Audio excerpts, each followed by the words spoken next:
Bien voilà, nous voulons ensemble maintenant nous occuper de cette question bien pratique, l'Église avec qui se rassembler. Et je voudrais d'abord lire quelques versets d'Évangile de Jean, chapitre 17.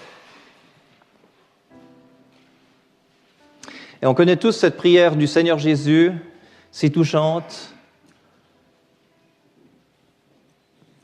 Et on va lire à partir du verset 17. Jean 17, 17. Sanctifie-les par la vérité, ta parole est la vérité. Comme tu m'as envoyé dans le monde, moi aussi je les ai envoyés dans le monde. Et moi, je me sanctifie moi-même pour eux, afin qu'eux aussi soient sanctifiés par la vérité. Or, je ne fais pas seulement des demandes pour ceux-ci, mais aussi pour ceux qui croient en moi par leur parole. Et ça, c'est nous tous. Afin que tous soient un, comme toi, Père, tu es en moi et moi en toi, afin qu'eux aussi soient un en nous, afin que le monde croie que toi, tu m'as envoyé. Et la gloire que tu m'as donnée, moi, je la leur ai donnée, afin qu'ils soient un, comme nous sommes un. Moi en eux et toi en moi, afin qu'ils soient consommés en un, et que le monde connaisse que toi, tu m'as envoyé, et que tu les as aimés comme tu m'as aimé. Et on lit encore le verset 24. Père, je veux, quant à ceux que tu m'as donnés, que là où moi je suis, ils y soient aussi avec moi, afin qu'ils voient ma gloire que tu m'as donnée, car tu m'as aimé avant la fondation du monde. Voilà, juste qu'ici la lecture de la parole de Dieu pour commencer. Et je le lis, simplement ces versets, je les lis parce qu'on voit une chose, on voit que le Seigneur Jésus n'a pas seulement prié pour ses disciples, qu'ils soient sanctifiés, qu'ils soient séparés du monde dans lequel ils étaient bien encore présents physiquement, quoiqu'on a vu que spirituellement, ils faisaient déjà partie d'un autre univers, car ils faisaient partie de cette nouvelle création. C'est quelque chose d'absolument précieux de penser que toute chose est devenue nouvelle. Quand on se convertit, on est devenu une nouvelle création, et cela fait déjà partie de cette nouvelle création future. Quand le moment sera venu et que les âges de ce monde auront pris fin, et Dieu aura tout amené à terme, les jugements qui sont tous nécessaires et qui devront venir, eh bien, il y aura ce moment où Dieu va mettre de côté et brûler par le feu les cieux et la terre pour mettre vraiment de côté entièrement tout ce qui était lié et gâché, il faut le dire, avec le péché. Et là, on pourra dire que réellement ce sera vrai, ce qui a été dit déjà par Jean le baptiseur, « Voyez l'agneau de Dieu qui ôte le péché du monde. » Et Dieu créera des nouveaux cieux, une nouvelle terre. Et ce qui est merveilleux, c'est de penser que nous, les croyants, on fait déjà partie de cette nouvelle création aujourd'hui. Et cela nous montre à quel point on est totalement détaché, en fait, de tout ce système du monde qui est bien sûr dirigé par Satan, et qu'on est en fait déjà un peuple qui est vraiment céleste. On est lié avec celui qui est dans la gloire, le Seigneur Jésus à la droite du Père. Et le Seigneur Jésus, avant de monter dans la gloire, eh bien, il a prié justement aussi pour ceux qui allaient croire par leur parole, la parole des disciples. Et c'est nous, et j'espère que c'est chacun de nous qui sommes ici cet après-midi. Afin qu'ils soient un, on a lu, et afin que le monde croie. Donc, en résumé, ce qu'on vient de lire, ça nous montre un point très très important, c'était que le Seigneur Jésus, il avait très fortement devant lui que tous les enfants de Dieu soient vraiment un, ensemble, et que ça serait en fait ce qui prouverait à un monde qui est caractérisé par la division, car son chef est quelqu'un qui veut toujours tout bouleverser et tout diviser. Ça va montrer à ce monde, en fait, qu'on est quelque chose de différent, quelque chose qui est moralement en dessus de tout ce que le monde pourrait démontrer, quelque chose de divin, quelque chose qui est créé par Dieu. Et le Seigneur Jésus, il est mort afin de rassembler en un les enfants de Dieu. Alors, on voit comme le Seigneur Jésus, il a tout donné afin qu'on soit un. On sait aussi qu'en Matthieu 13, il nous est parlé qu'il a tout vendu afin d'acheter cette perle précieuse qui est une perle, elle est seulement précieuse, eh bien, si elle est vraiment dans son unité.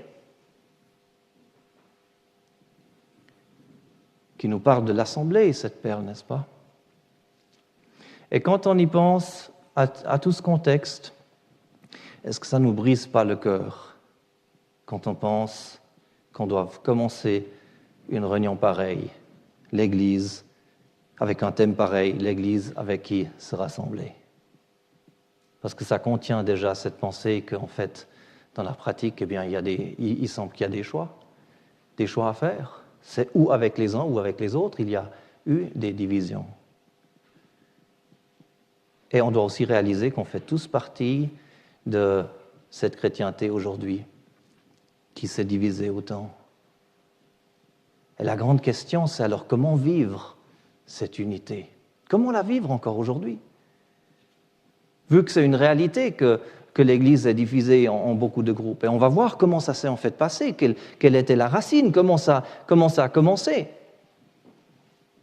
Vous avez reçu une brochure sur vos chaises et qui est à disposition. Vous pouvez marquer des notes, marquer des questions. C'est donc votre brochure à vous. Et à la sortie, après, il y aura encore d'autres brochures que chacun pourra en prendre 2 ou 3, comme ça, si vous voulez aussi le partager avec d'autres. C'est aussi un peu dans ce sens que je voudrais présenter le thème cet après-midi. S'il y a quelque chose que vous trouvez vraiment que vous avez appris cet après-midi ou bien que vous trouvez que c'est bien présenté et que c'est utile pour le partager avec d'autres. C'est un peu dans ce sens qu'on va ensemble maintenant étudier le contenu de cette brochure qui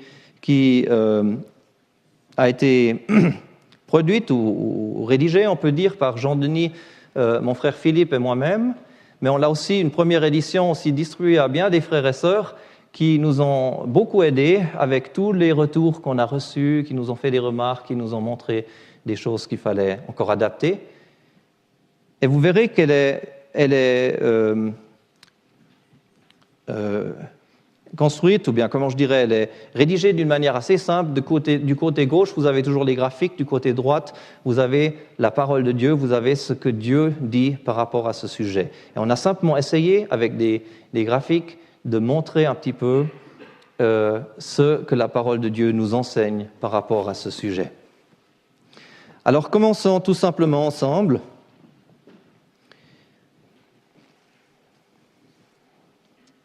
Avec cette question que tout chrétien se pose, n'est-ce pas, à un certain moment dans sa vie, indépendamment de vraiment de où on a grandi, mais en particulier, bien sûr, ceux qui se sont peut-être convertis, peut-être adultes ou comme ça, ils ont tous ces choix avec qui se rassembler. Est-ce que il y a l'Église catholique, il y a l'Église évangélique, il y a des églises réformées, il y a des groupes indépendants. Il y en a qui pensent que dans toute cette confusion, on peut seulement rester seul à la maison. Il y a des sectes, bien sûr. On verra que quand on dit il y a des sectes, on a toujours un peu cette pensée par rapport à certaines sectes avec des fausses doctrines extrêmes concernant la personne du Seigneur ou son œuvre. Mais au sens plus biblique, le mot secte va beaucoup plus loin. C'est dès qu'on forme des groupes qui sont différents de ce qui est le corps de Christ en fait, qui est plus petit que ça. Il y a des églises de maison aussi, donc on se pose la question. La réponse doit toujours venir de la parole de Dieu, n'est-ce pas? Et ça, c'est quelque chose qui nous a été fondamental dans cette question quelle Église correspond à la pensée de Dieu. Alors, Luc nous a déjà expliqué ce que c'est fondamentalement l'Assemblée, donc je n'ai pas besoin d'aller nouveau voir par rapport à ces versets, mais on peut quand même résumer juste que, eh bien, l'Assemblée, elle est formée, quel jour? Qui est-ce qui le sait? Le jour de la Pentecôte, exactement. Elle a été formée le jour de la Pentecôte et d'entre les Juifs, qui étaient le peuple de Dieu terrestre, et d'entre les nations. Et Dieu a formé quelque chose d'entièrement nouveau, qui est appelé l'Assemblée. Et Luc a déjà expliqué un petit peu ce terme de ecclésia qui est utilisé pour assemblée et qui veut dire en dehors, appelé au dehors. Appelé au dehors. Et au dehors de quoi? Appelé au dehors du monde.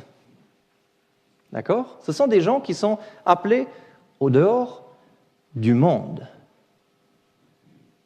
Et sanctifiés, séparés pour Christ. Que ce soit sous l'aspect de l'épouse, comme on l'a entendu, une épouse, eh bien, elle veut être fidèle, elle est pleine d'amour pour son époux, elle attend la venue de l'époux, ou bien que ce soit aussi, quand on pense au corps, eh bien sûr, le corps, il est lié avec la tête qui est glorifiée dans les cieux. Eh bien, on a différents versets ici, Romains 9 et puis Romains 3. Je vais simplement rappeler Jean 11 parce que c'est si merveilleux. Il prophétisa que Jésus allait mourir pour rassembler en un les enfants de Dieu dispersés.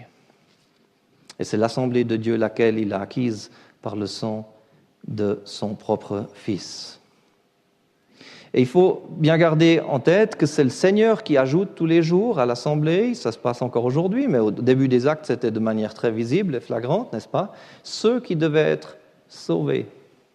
Et quand on entend ceux qui devaient être sauvés, on entend tout de suite aussi un peu quelque chose du conseil de Dieu, de ses propos, de toute éternité, de quelque chose qui date avant la fondation du monde.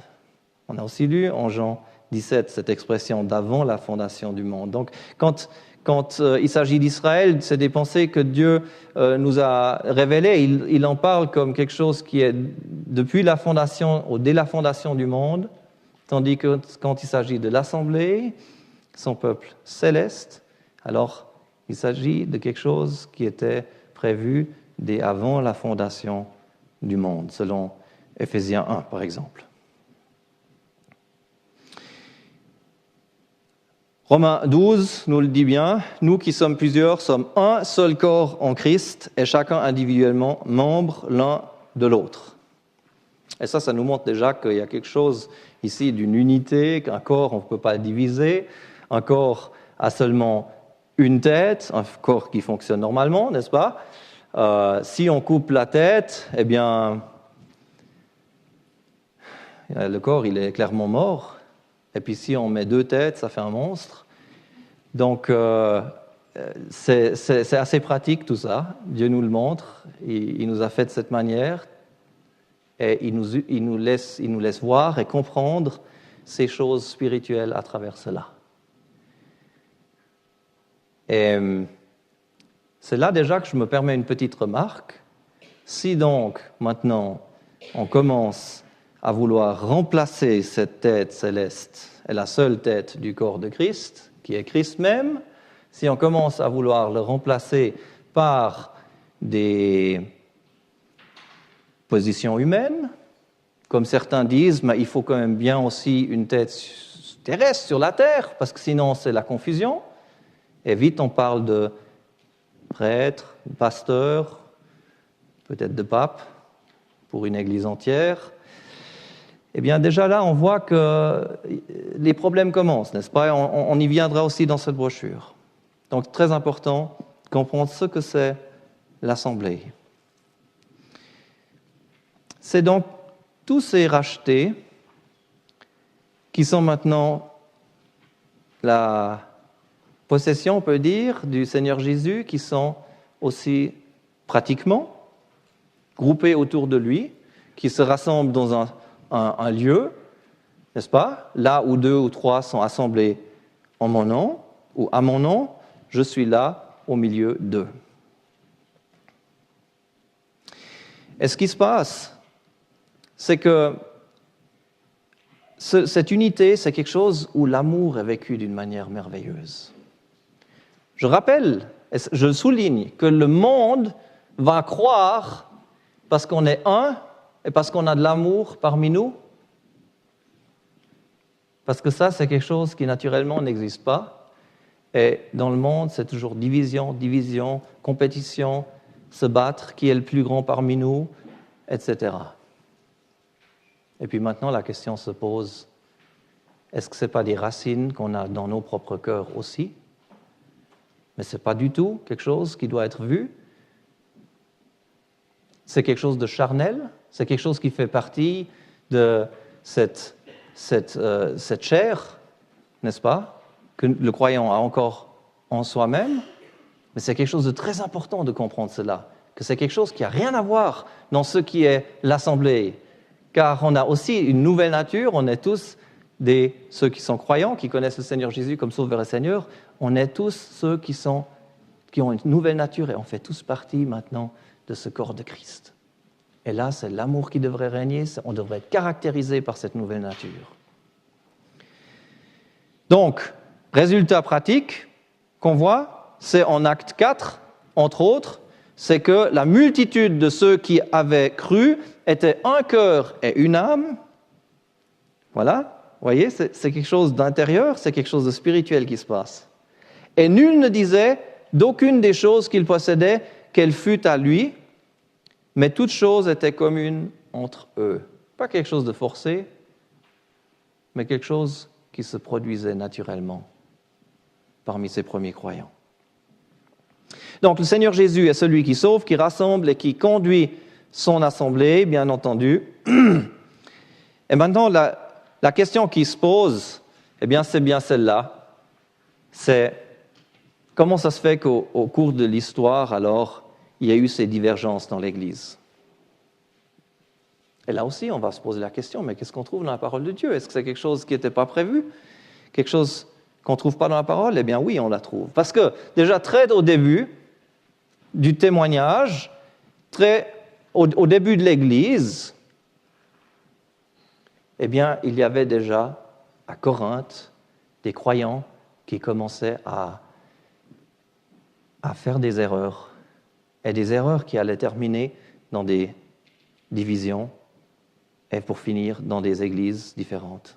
C'est ce qu'on verra ici. Donc, en 1 Corinthiens 11, il doit leur dire, en 1 Corinthiens 1, versets 10, 11, 12 et 13, il doit leur dire, eh bien, il doit les exhorter. Je vous exhorte, frères, par le nom de notre Seigneur Jésus-Christ, à parler tous un même langage, et à ce qu'il n'y ait pas de division parmi vous, mais que vous soyez parfaitement unis dans un même sentiment et dans un même avis.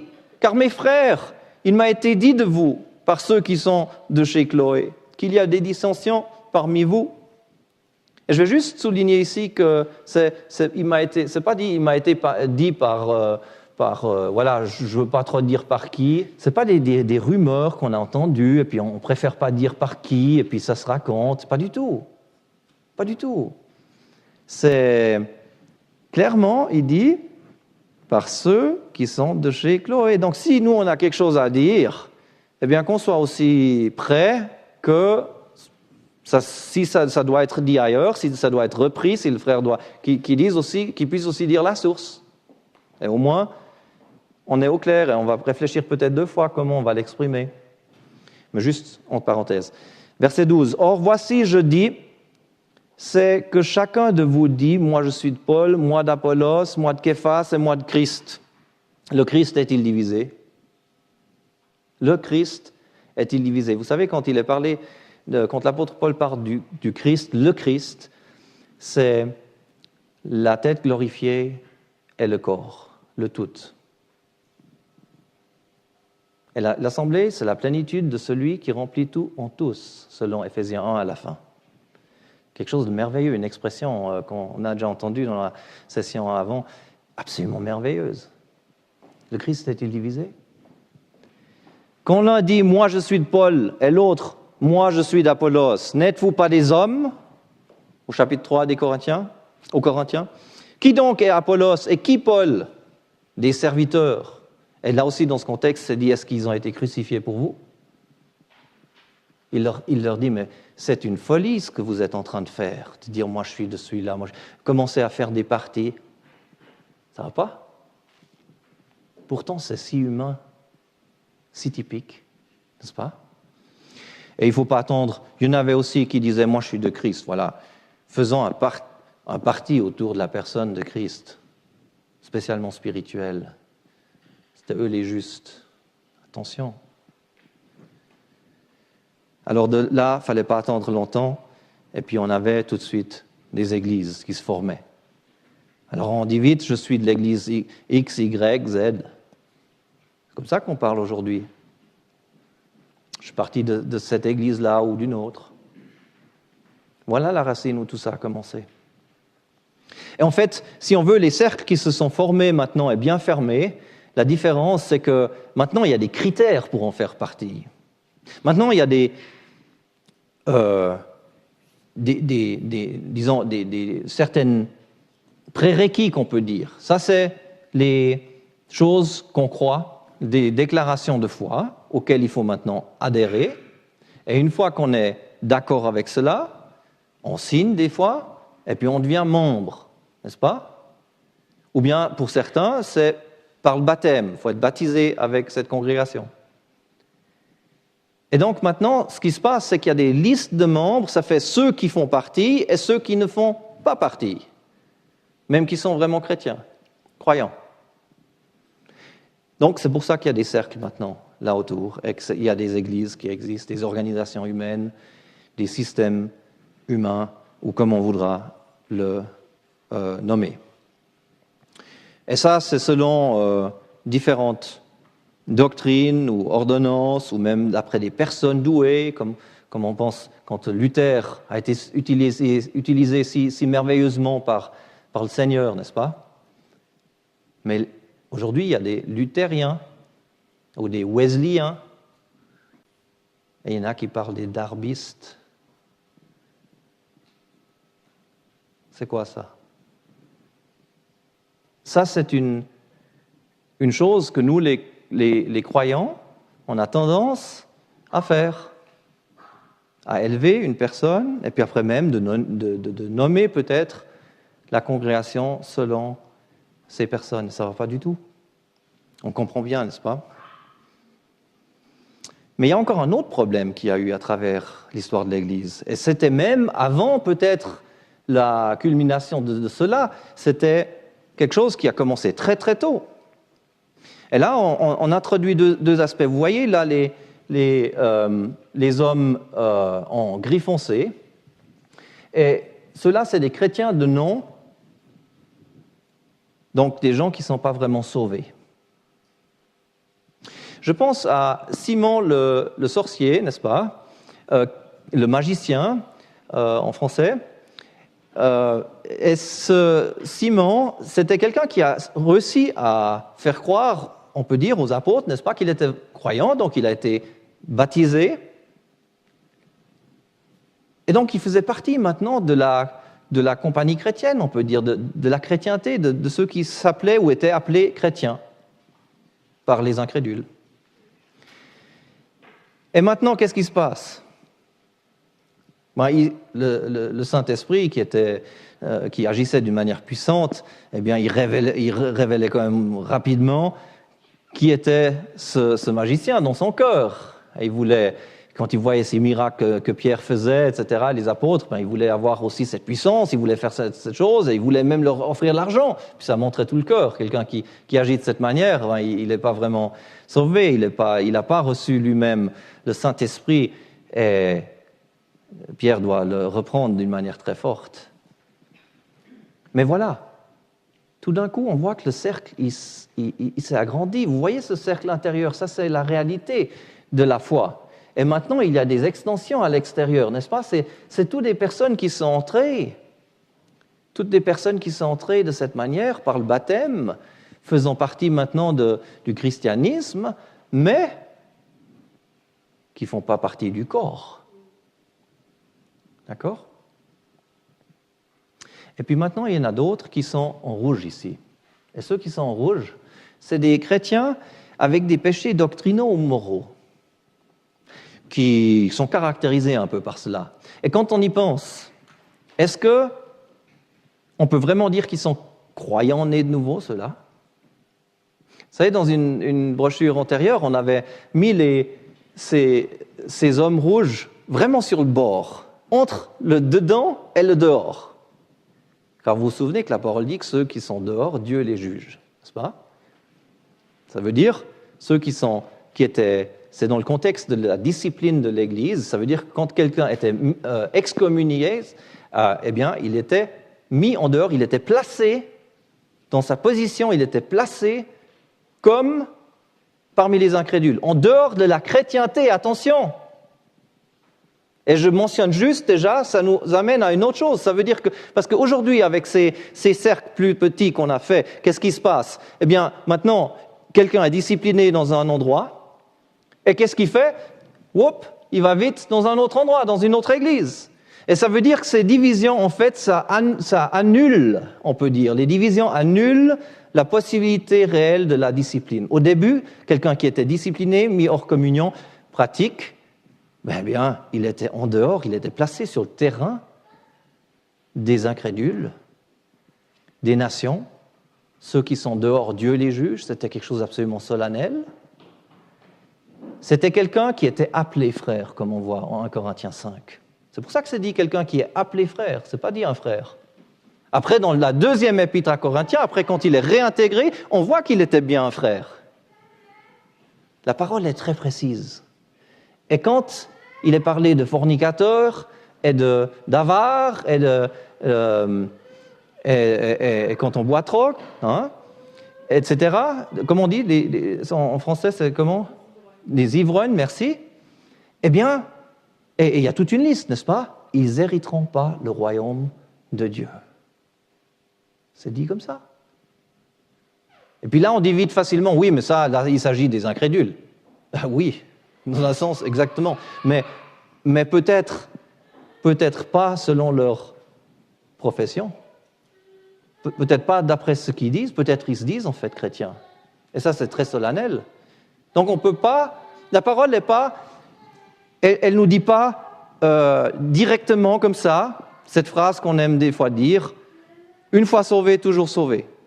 Oui, c'est vrai que quand le Seigneur nous a rachetés, et quand il nous a sauvés, il nous a donné la nouvelle vie, et qu'on est caché en Christ, en Dieu, mais c'est merveilleux. Personne peut nous prendre hein, de la main du Père et de la main du Fils, et on est absolument sûr. Moi, je crois absolument à la sécurité du salut. Mais de dire une fois sauvé, toujours sauvé, c'est un petit peu déjà, ça sous-entend qu'on peut après vivre comme on voudrait. Et ça, c'est pas du tout comment la parole nous le montre. Elle nous montre très clairement qu'on peut se placer aussi sur ce chemin large. On peut positionnellement se placer dans un certain sens là-dessus, pratiquement, je dirais, pas positionnellement, mais là, pratiquement, oui. Et ce chemin, il termine dans la destruction, il termine en enfer. Et dans la grâce, Dieu alors va faire assurer qu'on ne reste pas sur ce terrain et qu'on soit ramené sur le bon chemin étroit. Et puis si ce n'est pas le cas, et on résiste, peut-être on est en train de commettre un péché à la mort et qui fait qu'en fait, alors, eh bien, le Seigneur doit dire, voilà, mon enfant, tu es mon enfant, mais tu me déshonores tellement sur cette terre que je dois te prendre maintenant et je ne peux plus te laisser. Et on est sauvé comme à travers le feu. Mais on est quand même sauvés, n'est-ce pas? Alors ceux-là qui sont là, en rouge, c'est pour ça que j'ai fait cette petite excursion, c'est très important parce que c'est très sérieux. On les a mis à l'intérieur, on a choisi de les mettre juste à l'intérieur. Mais vous comprenez un peu la difficulté. Maintenant, qu'est-ce que c'est en fait le mal? On a dit ce qui n'est pas juste envers Dieu. Et la parole, on parle de cela comme l'iniquité. Le mal, l'iniquité, l'injustice. Et je voudrais bien qu'on comprenne qu'il y a bien sûr des degrés différents, n'est-ce pas? On va y revenir tout de suite. Donc, on prend maintenant une loupe et on regarde un petit peu plus en détail par rapport à une de ces églises, disons typiques, n'est-ce pas?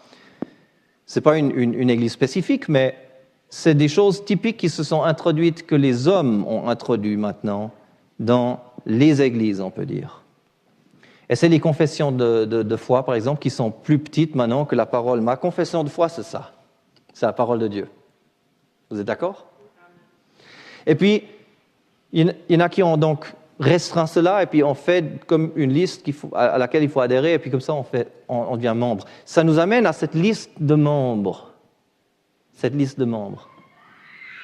Très méchant, cela. Je dois le dire très clairement. Les listes de membres, c'est quelque chose qui est mal, qui est vraiment mal. Mais on ne se rend pas compte, on s'est tellement habitué aujourd'hui. Mais quand on voit l'unité de l'Église, quand on voit l'unité du corps, quand on voit ce que Dieu avait créé et ce que Dieu voit encore aujourd'hui, n'est-ce pas? Alors, on réalise que de créer des listes de membres est quand même quelque chose d'extrêmement sérieux.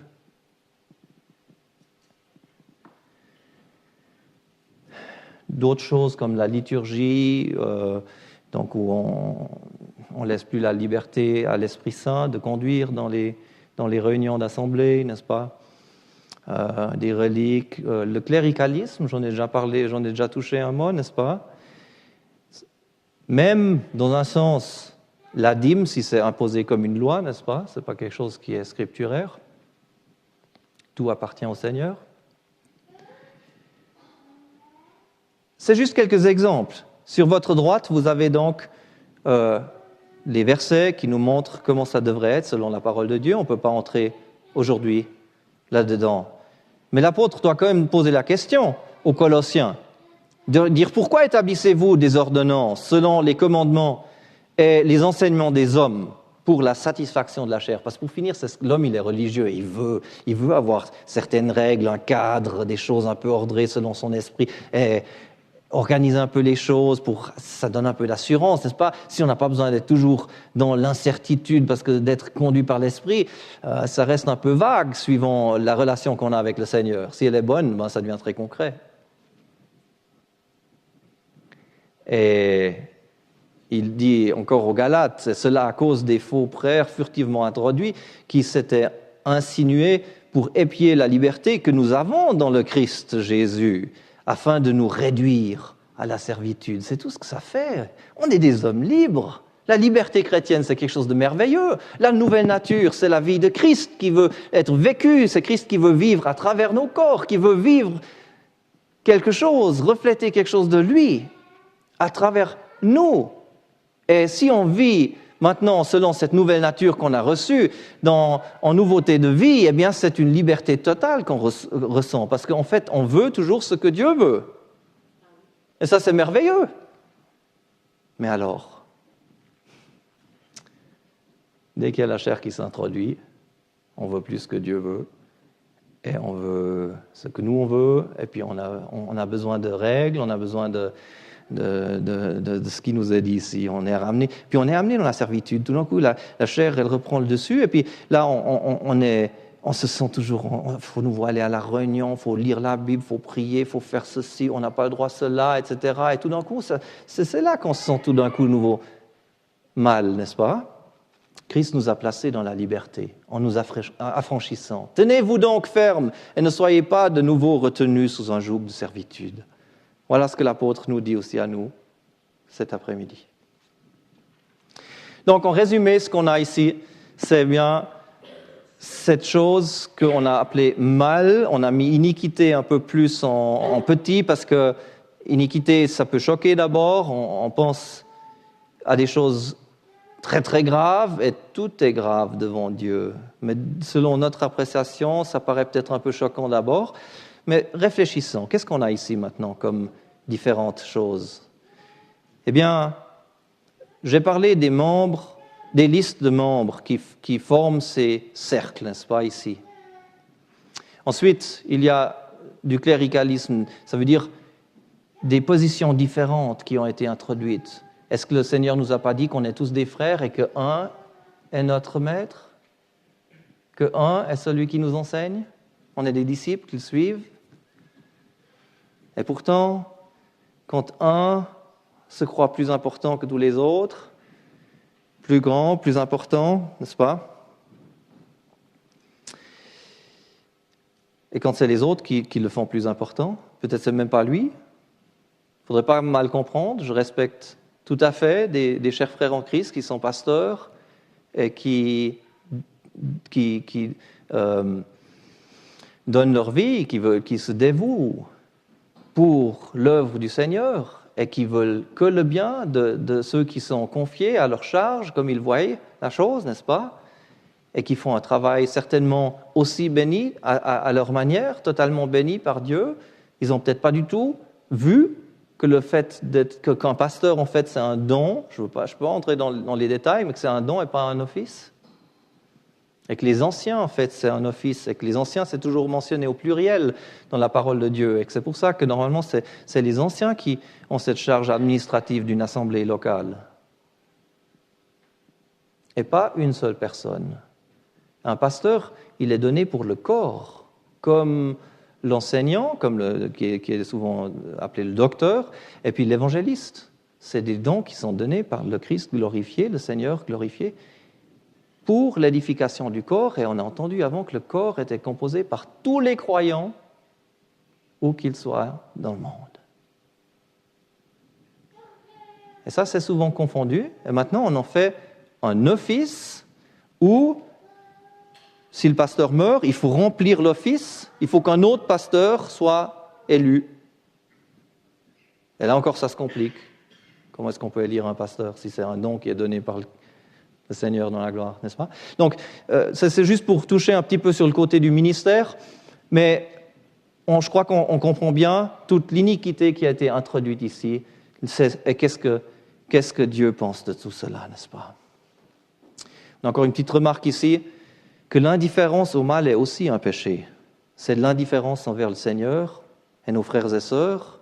Donc un croyant, un chrétien croyant ne peut pas rester indifférent face au mal ou l'iniquité dans l'Église.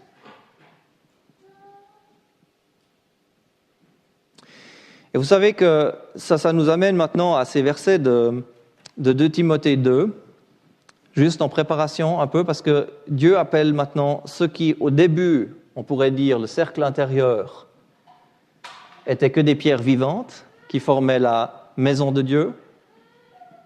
Eh bien, il y a des extensions, on pourrait dire, qui ont été faites. Et puis maintenant, Dieu ne parle plus de la maison de Dieu, mais il parle maintenant de la grande maison dans la 2e épître à Timothée. D'accord? Et là, il est dit, d'abord, très important, verset 19, « Toutefois, le solide fondement de Dieu demeure. Ayant ce sceau, le Seigneur connaît ceux qui sont siens. » Et qu'il soit loué pour cela. C'est merveilleux de savoir que lui, au moins, sait qui sont siens. Nous, on est des fois facilement trompés. Mais attention, il y a quand même le côté aussi maintenant de notre responsabilité, et qu'il se retire de l'iniquité quiconque prononce le nom du Seigneur. Voilà, ça c'est en fait, on peut dire, le résumé de ce qui est maintenant notre responsabilité, se retirer de l'iniquité.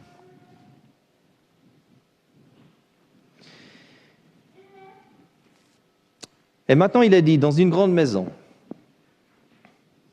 il n'y a pas seulement des vases d'or et d'argent, mais aussi de bois et de terre. Et les uns à honneur et les autres à déshonneur. Alors, je vais juste expliquer ce que cela veut nous dire. Des vases dans la parole de Dieu nous parlent de personnes. D'accord? L'or et l'argent nous parlent de matériaux qui résistent au feu, au jugement, au scrutin, on peut dire, de Dieu, n'est-ce pas? L'or nous parle souvent de la justice de Dieu, de la gloire de Dieu aussi. L'argent nous parle de la rédemption. On voit un peu ici déjà que c'est des matériaux qui résistent et qui durent. Ensuite, on a aussi d'autres matériaux ici. C'est ceux qui sont de bois et de terre. Des vases de bois et de terre. Donc, ils ne résistent pas au feu. Donc, je verrai dans les vases d'or et d'argent les croyants et dans les vases de bois et de terre les incrédules. Jusqu'à maintenant, c'est encore compréhensible, je crois. Les uns sont à honneur, les autres à déshonneur. Alors réfléchissons, lesquels sont à honneur, lesquels sont à déshonneur? Eh bien, sans la foi, il est impossible de plaire à Dieu, n'est-ce pas? Donc, les incrédules, malheureusement, sont seulement au déshonneur de Dieu. Maintenant, des croyants peuvent être à l'honneur de Dieu, n'est-ce pas? Mais la question, c'est est-ce qu'ils le sont toujours? Si je vis dans le péché, est-ce que je suis à l'honneur de Dieu? Ben non. Donc, des croyants peuvent être à l'honneur de Dieu ou à déshonneur, et les incrédules le sont toujours. Maintenant, il est dit, si donc quelqu'un se purifie de ceux-ci, ça veut dire des vases à déshonneur. Si quelqu'un se purifie des vases à déshonneur, il sera un vase à honneur, sanctifié, utile au maître, préparé pour toute bonne œuvre. On y reviendra. Donc, je résume. Au début, on avait quelque chose qui était merveilleux et on l'a appelé l'épouse de Christ, on l'a appelé le corps de Christ, on l'a appelé la maison de Dieu. Et ici, dans le cadre, disons, de Timothée, on est plutôt dans la première épître de Timothée à parler de la maison de Dieu et dans la deuxième épître à Timothée de voir maintenant que cela s'est transformé ou a été appelé maintenant la grande maison. Et on passe tout de suite à la page 26 parce qu'on se pose maintenant cette question fondamentale. Que faire alors face à une telle confusion et un tel mal dans l'Église? Qu'est-ce qu'on fait? C'est comme ça aujourd'hui. Alors il faut choisir la meilleure Église, celle qui correspond le plus à la pensée de Dieu. Ou bien, il y en a qui pensent aussi un peu plus large. Il y en a qui disent, eh bien, il faudrait plutôt essayer quand même de vivre l'unité. Et c'est appelé l'œcuménisme. D'accord? On veut vivre l'unité en enlevant les murs. Et c'est une possibilité théorique, n'est-ce pas? On pourrait dire, ben voilà, on va tous ces murs doctrinaux, toutes ces différences, tout ce qui divise, la doctrine, ça divise. Il faut maintenant de l'amour, il faut prier ensemble, il faut évangéliser ensemble. Là où on est d'accord, n'est-ce pas? Au moment où il y a quelqu'un qui se convertit, ça complique, n'est-ce pas? Après, il faut nous savoir où est-ce qu'on va l'envoyer. Et puis, c'est quand même quelque chose qui est très, très populaire, très poussé, l'œcuménisme. Soyons tous un, on y viendra. Ça, c'est une possibilité théorique. La deuxième possibilité, c'est vivre l'unité en se retirant du mal. Ça sonne un peu bizarre, peut-être. Vivre l'unité en se retirant du mal. C'est comme s'il y avait quelque chose qui divise aussi, même dans l'expression comme on l'utilise. On verra.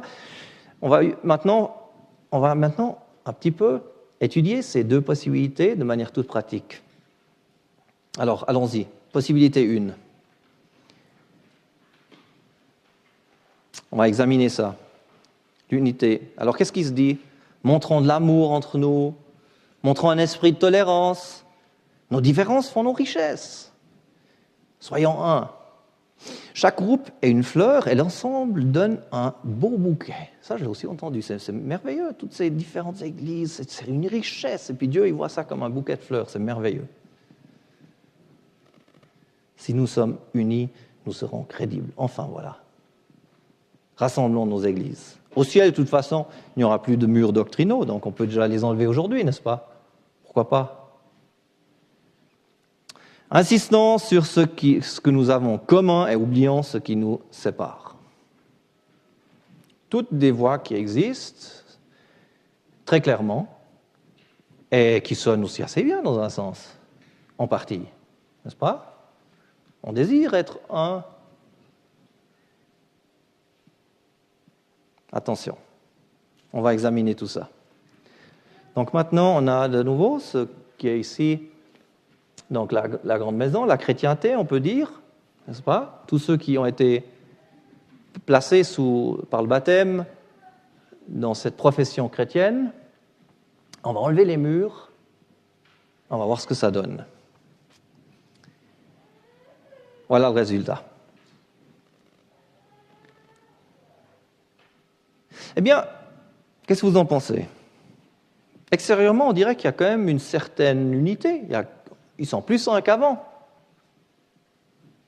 Mais il y a une petite finesse là. Vous voyez, il y a un mur qui s'est ajouté là quelque part. Et c'est un gros mur qui est autour du Seigneur Jésus. Pourquoi? Parce que c'est le Saint de Dieu.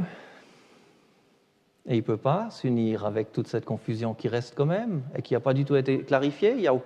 Personne ne se retire maintenant de l'iniquité, personne. Ici, dans ce modèle-là, les incrédules continuent à rompre le pain, à prendre la Sainte Seine, et d'autres qui vivent dans le péché, ils commencent à prendre la Sainte Seine le dimanche. Et il y a tout le monde qui a une belle communion avec les incrédules, ceux qui sont les ennemis du Seigneur, qui l'ont crucifié, et puis on prend tous le même pain. Qu'est-ce qu'il pense le Seigneur de cela? C'est quand même sérieux.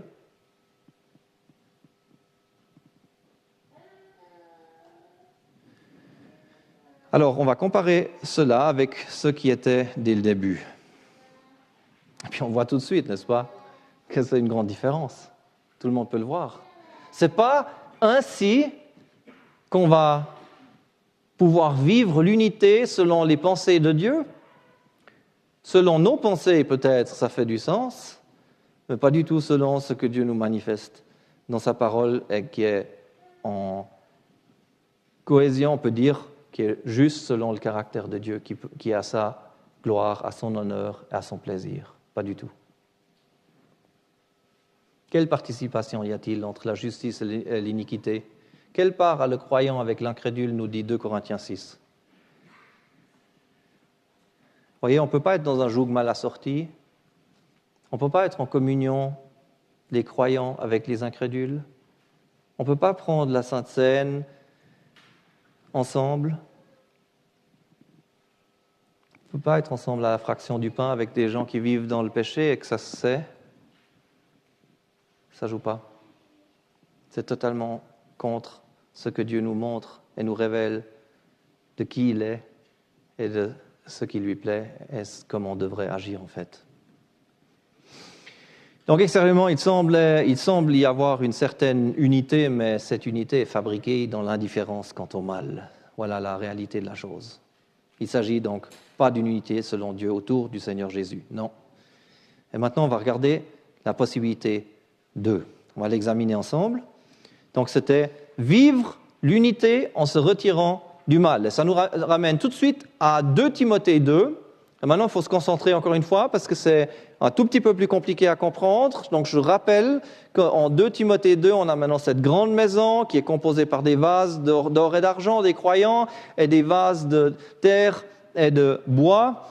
Et de bois et de terre qui sont les incrédules et qu'il y en a qui sont à honneur et d'autres qui sont à déshonneur. Et on avait dit que même des croyants peuvent être à déshonneur. Et maintenant, il y a une condition qui nous est donnée ici, et c'est dit, si donc quelqu'un se purifie de ceux-ci, des vases à déshonneur. Si quelqu'un se purifie de ceux-ci, des vases à déshonneur.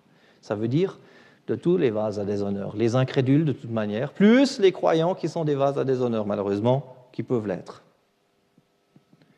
Et qu'est-ce que ça veut dire si quelqu'un se purifie de ceux-ci? Voilà, faites très attention maintenant, c'est super important de comprendre cela. Se purifie de ceux-ci. C'est un mot qui est utilisé aussi, il est utilisé seulement 2 fois dans le Nouveau Testament, et il est utilisé aussi en 1 Corinthiens 5, où en 1 Corinthiens 5, on a quelqu'un qui vivait avec la femme de son père. Et une chose horrible, comme elle n'était même pas connue parmi les nations, comme dit Paul. Et voilà que c'était un péché qui était là, qui n'était pas jugé, que les Corinthiens n'avaient pas encore réglé du tout. Il leur dit, écoutez, vous devez faire quelque chose, vous ne pouvez pas laisser la chose comme ça. Et là, il est dit, à un certain moment, ôtez le vieux levain d'au milieu de vous. Et ôter le vieux levain, ce mot qui est mis ôter, c'est le même mot qu'on a ici. Purifier, enlever ça, séparer ce vieux levain, balayer-le dehors. Donc ce qu'il devait faire, c'était, il devait prendre cet homme et l'excommunier parce qu'il voulait continuer dans ce péché. Il devait se repentir. On verra que plus tard il le faisait, il était très triste, il était repentant, ils ont ratifié leur amour envers lui totalement, extérieurement, ils l'ont à nouveau embrassé, il est venu en communion pratique nouveau à la table du Seigneur et il a nouveau rompu le pain, pris la Sainte Seine, comme on dirait. N'est-ce pas?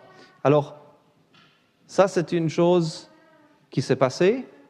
Mais il y avait un moment où ce levain devait être mis de côté, séparé. C'est une situation où on est dans une assemblée, n'est-ce pas? On est ensemble, une assemblée locale où on peut encore mettre de l'ordre. Voyez? C'est où le mal est encore jugé, où encore la sainteté est maintenue, où il y a encore la discipline ecclésiastique qui est maintenue.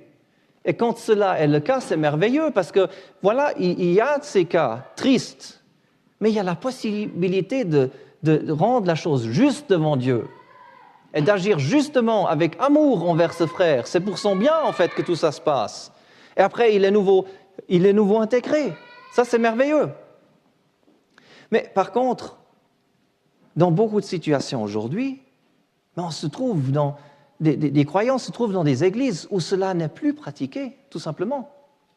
Si je me trouve dans un entourage où j'essaye maintenant, je sais qu'il y a malheureusement il y a une qui dit qu'elle est une sœur et puis elle est enceinte et puis elle prend la Sainte Seine et puis il y a l'autre où je sais de toute façon lui il a vraiment un gros problème d'alcool, il est sous à tout bout de champ, etc.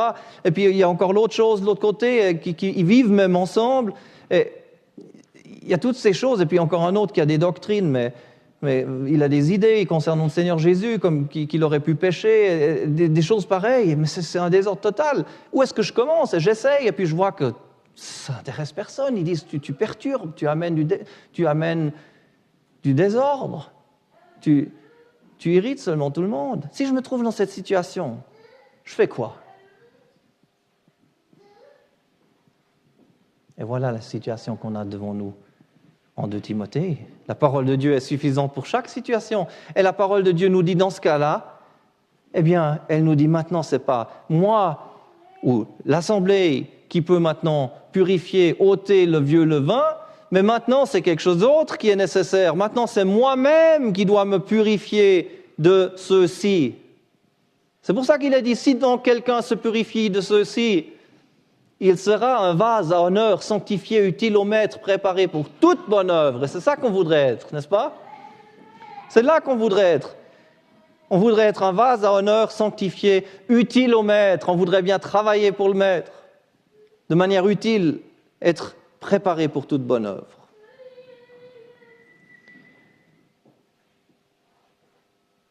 Est-ce qu'on a compris la différence donc, entre 1 Corinthiens 5, où on peut encore faire de l'ordre?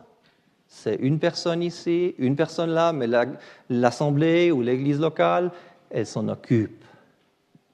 Elle met les choses au juste. Et l'autre situation où on est dans 2 Timothée 2, et on est dans une situation où c'est le désordre d'une telle manière que je dois moi-même maintenant me purifier de ceci. Chose qui brisera le cœur de la personne concernée, qui finalement doit voir qu'elle ne peut pas rester dans cette église dans laquelle elle a grandi, n'est-ce pas? Mais où elle a vu à travers les décennies quel développement il y a eu, que faire? Eh bien, c'est ça, il faut simplement suivre l'enseignement de la parole par la foi. Et dans ce cas-là, eh bien, sortir Et puis on va maintenant simuler cette chose, on va faire semblant que tous les chrétiens en même temps comprennent cela, qui sont liés à ces systèmes, et ils sortent tous, et voilà ce que ça donne. Qu'ils se retirent de l'iniquité quiconque prononce le nom du Seigneur. C'est ce qu'ils font maintenant. Mais pas seulement pour se retirer de l'iniquité, ça c'est important. C'est pas simplement dire eux c'est les méchants, ils sont iniques et moi je suis maintenant plus saint ou d'avoir une telle pensée. Pas du tout. On le fait en fait par amour pour le Seigneur. On le fait en fait envers le Seigneur. On se retire de l'iniquité, oui, mais pas avec des pensées de mépris envers ceux desquels on doit malheureusement se séparer, mais c'est envers le Seigneur, c'est par amour pour lui qu'on le fait. Et c'est lui maintenant qui nous reçoit. Et il y a une chose qui se passe, c'est qu'en sortant, on réalise, mais on n'est pas seul. Il y en a d'autres qui ont aussi compris. Poursuivre la justice, la foi, l'amour, la paix avec ceux qui invoquent le Seigneur d'un cœur pur, ceux qui invoquent le Seigneur d'un cœur pur, qui essayent en simplicité d'être là avec le Seigneur. Et voilà qu'ils sont sortis. On va comparer ce résultat avec ce qu'on avait au début. Et on a mis ça ensemble un peu en arrière-plan, n'est-ce pas? C'est les dénominations, les églises, juste pour mieux pouvoir faire cette comparaison. Et qu'est-ce qu'on voit? C'est évident pour tous, n'est-ce pas? On est un autour du Seigneur Jésus. Et on réalise qu'il y en a beaucoup d'autres aussi qui sont là. Il est encore possible aujourd'hui de vivre l'unité autour du Seigneur Jésus. En principe, on revient à ce qui était dès le début. On sait qu'on ne peut pas, si on voit toute la chrétienté, on fait partie de cette ruine, n'est-ce pas? Mais si on regarde juste cela maintenant, dans la pratique, et on sort par amour pour le Seigneur et envers lui, et on se rassemble de manière simple avec ces 2 ou 3 qui sont rassemblés en son nom, eh bien dans ce cas-là, chers amis, on est en train de mettre en pratique. On est en train de montrer pratiquement, je dirais, être un simple témoignage de l'unité du corps de Christ. Et quelle horreur si certains qui sont maintenant sortis commencent à dire « Eh bien nous, c'est les darbistes ». S'il vous plaît, ne disons jamais de telles choses. Ce ne sont pas des darbistes. Les darbistes n'existent même pas sous cet angle-là. Et ne les créons pas. Ce sont des croyants qui se réunissent au nom du Seigneur Jésus-Christ et en son nom, à son nom uniquement, simplement. Et qu'ils le font dans la conscience qu'ils font partie quand même d'une chrétienté qui est comme elle est.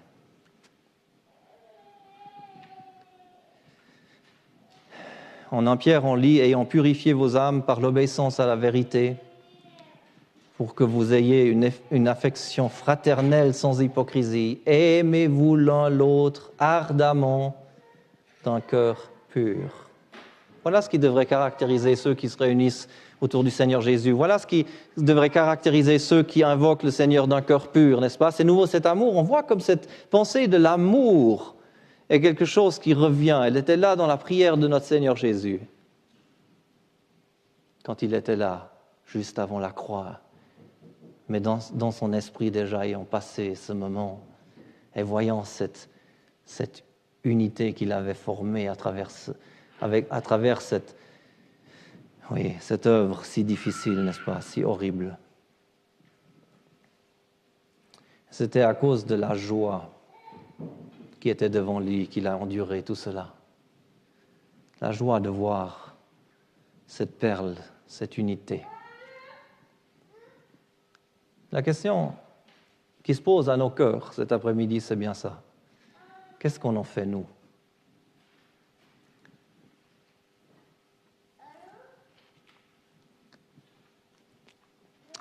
On est où, nous? Où est-ce que je me trouve, moi? Ici? Parmi ceux qui sont sortis envers le Seigneur Jésus, qui se sont libérés de toutes ces ordonnances des hommes et de toutes ces choses qui ont été introduites contrairement à la parole de Dieu? qui se réunissent simplement au nom du Seigneur? Ou bien est-ce que je me trouve encore dans une église, mais comme vrai croyant exercé peut-être, croyant qui voit ces choses aussi, qui est triste, que le pasteur même semble être pas vraiment croyant? Est-ce que je me trouve peut-être ici, je suis quelqu'un qui vit dans le péché? Ou même peut-être encore ici, baptisé comme chrétien. Extérieurement, je dis je fais partie des chrétiens, je suis chrétien, je ne suis pas musulman, je ne suis pas autre chose, bouddhiste, hindou. Non, je suis chrétien. Mais pas de relation réelle avec le Seigneur, pas de vie réelle. C'est ça qu'on a mis ici en gris foncé, n'est-ce pas? Où est-ce qu'on se trouve? Où suis-je? La question. Je pense que le temps a passé. On va peut-être s'arrêter sur cette question-là. Et chacun peut, dans son cœur, réfléchir où il en est, si c'est ce que la parole nous montre.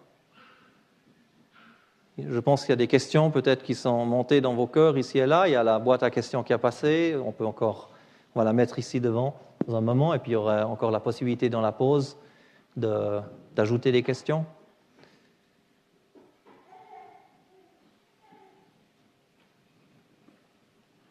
Je répète ce verset à la fin, et ce sera mes derniers mots qu'on a dans notre brochure ici. Jean 17, versets 20 et 21. Je ne fais pas seulement des demandes pour ceux-ci, mais aussi pour tous ceux qui croient en moi par leur parole, c'est nous, afin que tous soient un, comme toi, Père, tu es en moi et moi en toi, afin qu'eux aussi soient un en nous. Pourquoi? Afin que le monde croie que toi, tu m'as envoyé. Si on mettait en pratique les choses qu'on a vues cet après-midi et qu'il y avait cet amour fraternel qui était vu parmi nous, on verrait des choses se passer, des gens se convertir, des gens être vraiment touchés dans leur conscience et dans leur cœur et se tourner envers celui qui nous a rachetés à si grand prix.